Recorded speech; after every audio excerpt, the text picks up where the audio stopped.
تمام انبیاء کی طرف سے جو ماضی میں گزرے ہیں ایک ضرب المثل کے طور پہ بات موجود ہے، اور یہ بات میرے اور آپ کے آقا و مولا نے ہمیں پہنچائی، اور وہ یہ کہ اذا لم تستحی فاصنع ما شئت، جب تیرے میں حیا باقی نہ رہے تو جو چاہے کر۔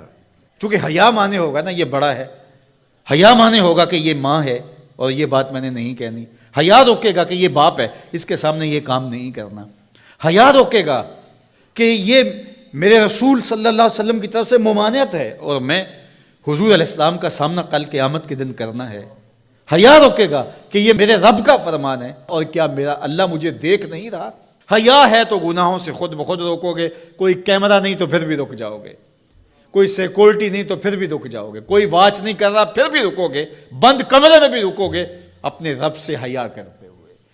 لیکن اگر رب سے حیا نہیں ہوگا، اس کے رسول سے حیا نہیں ہوگا، تو پھر جو مرضی کرو، پھر تمہیں نہ کوئی کیمرہ روک سکتا ہے، نہ باپ روک سکتا ہے، نہ ماں روک سکتی ہے، نہ بڑا بھائی روک سکتا ہے، کوئی نہیں روک سکتا تمہیں جب تمہارے اندر حیا نہیں ہے۔ حیا ہوگا تو پھر گناہوں سے خود بخود بچتے چلے جاؤ گے، برے اعمال سے بچتے چلے جاؤ گے، بد اخلاقی سے بچو گے، زبان سے جملہ نکالنے سے قبل سوچو گے کہ یہ جملہ مناسب نہیں ہے تو میں اس کو کبھی بھی نہیں بول سکتا، اس لیے کہ حیا مانے ہو جائے گا اور طبیعتوں کے اندر ایک نور پیدا ہوتا چلا جائے گا، اور یہ پردہ جب اٹھ گیا اور یہ ڈر جب ختم ہو گیا تو پھر راستے صاف ہو جاتے ہیں، جو مرضی کرتا رہو، پھر کوئی پرواہ نہیں ہوتی ہے۔ مدینہ المنورہ میں صحابہ تشریف فرما تھے کہ ایک خاتون گزری، سیاہ رنگت، حبشی نژاد،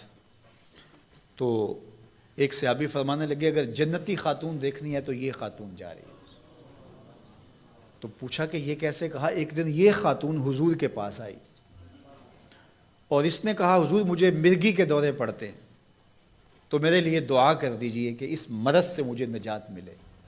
تو آقا کریم علیہ السلام نے فرمایا اگر تم کہو تو میں دعا کر دیتا ہوں اور یہ دورے تمہیں نہیں پڑیں گے، اور اگر تم ان پہ صبر کر لو تو میں تمہیں جنت کا وعدہ دیتا ہوں۔ اب تمہارے ہاتھ میں ہے، جو چاہو کر لو۔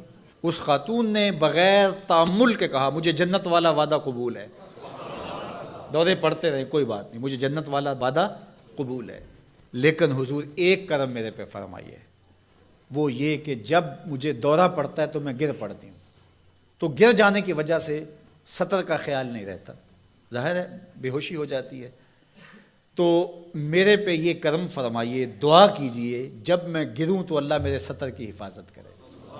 تو حضور نے یہ دعا کر دی۔ اب وہ گرتی تھی لیکن اس کا سطر نہیں کھلتا تھا، اللہ اکبر۔ تو اس کو کتنا خیال تھا اپنے پردے کا، کتنا خیال تھا اپنے سطر کا۔ یہ جمال ہے عورت کا، عورت مستور ہے، عورت کو عورت کہا جاتا ہے، مستور سطر سے ہے، یہ پردے کی چیز ہے۔ اور اللہ جل شانہ نے اوڑھنیاں اوڑھ کر کے رکھنے کی خواتین کو تلقین کی۔ آج جدید مفکرین تو عورت کے ساتھ مصافحہ کے راستے بھی نکال رہے ہیں۔ وہ کسی نے کہا تھا یہ عورت کی آزادی نہیں ہے، یہ عورت تک پہنچنے کے لیے مرد آزادی چاہتے ہیں۔ عورت سمجھتی ہے مجھے آزادی مل رہی ہے، یہ تجھے آزادی نہیں دی جا رہی، یہ تیری آبرو کو، تیری عزت کو، تیری ناموس کو تار تار کرنے کے لیے یہ مرد آزادی چاہ رہا ہے، یہ آوارہ لوگ آزادی چاہ رہے ہیں۔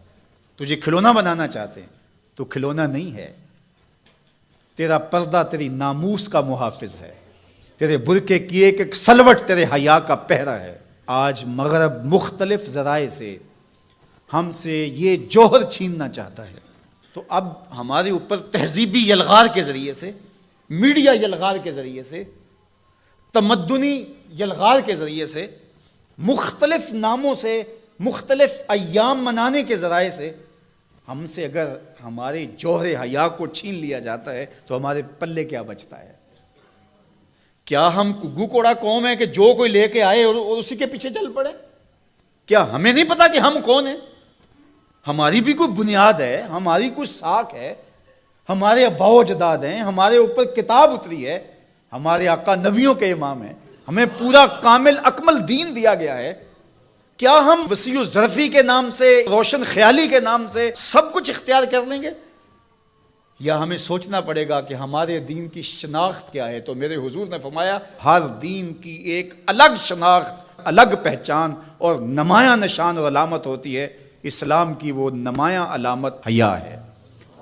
اگر حیا ہے تو دین ہے، اگر حیا نہیں ہے تو دین نہیں ہے۔